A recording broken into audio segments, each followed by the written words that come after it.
Peringatan Hari Guru Nasional tahun 2022 digelar di SMKS PGRI Kota Sukabumi dengan upacara bendera Jumat 25 November 2022 di halaman kampus Komplek Cipoho Indah Kota Sukabumi. Selain upacara peringatan juga pemberian penghargaan guru dan bajar UMKM siswa berisi produk makanan ringan. Menurut Kepala SMKS PGRI Kota Sukabumi Rizwan Safari mengatakan digelarnya bajar ini UKM sebagai implementasi pembelajaran kewirausahaan dan juga penerapan kurikulum merdeka agar mereka bisa merasakan langsung dan juga agar terlatih dalam manajemen pengelolaannya.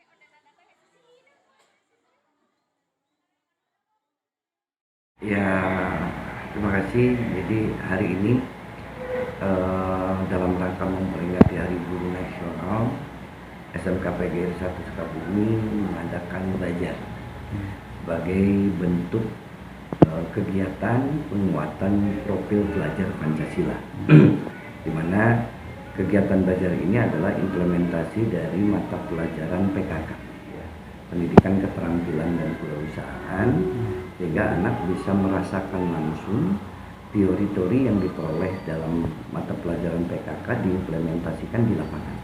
Bagaimana mereka bisa menjual produk, kemudian bisa membuat produk, sampai kepada mereka mengkalkulasi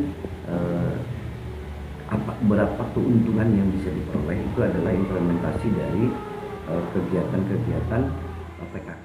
Dengan adanya kegiatan tersebut diharapkan akan menjadi momen dan program rutin SMKS PGRI setiap tahunnya. Dari Citamiang, Kabupaten Sukabumi, Muhammad Ujung Heriaman melaporkan untuk Dinamika.